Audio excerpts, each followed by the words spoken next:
खूब बजेबे डीजे बीजे मार धार होते कहीं जे भाई जेबे फायर के टार छौड़ी मोगी गोरे गोरे सेला फीकी चेबे जोरे छिए हम छौरा यसमार।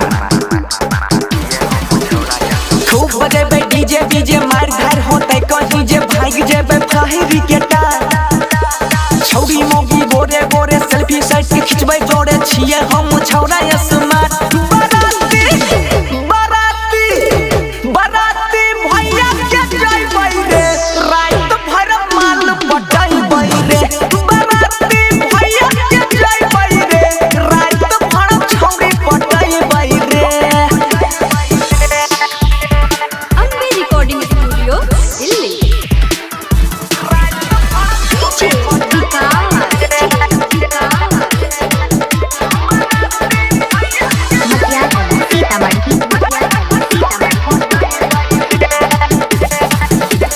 होते बारह माला फोड़बै पराका रे खुशी के माहौल छै धूम धड़ाका रे।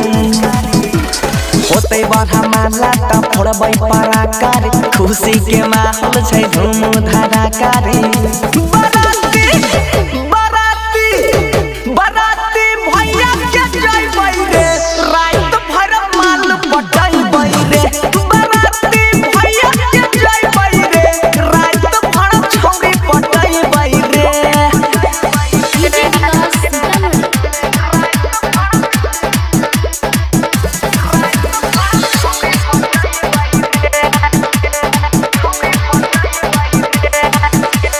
सोनुआ मनीष संग पीके रहबै टाइट रे साली के ढोरी पर बारबै लेजर लाइट रे।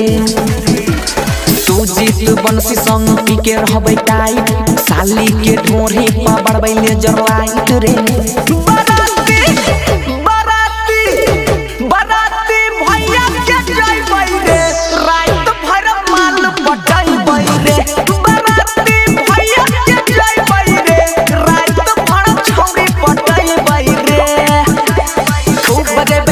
डीजे मार धार होते कहीं जे भाग जेबे फायर के टार छौड़ी मोगी गोरे गोरे सेल्फी साइड के खिंचबै जोड़े छिए हम छौरा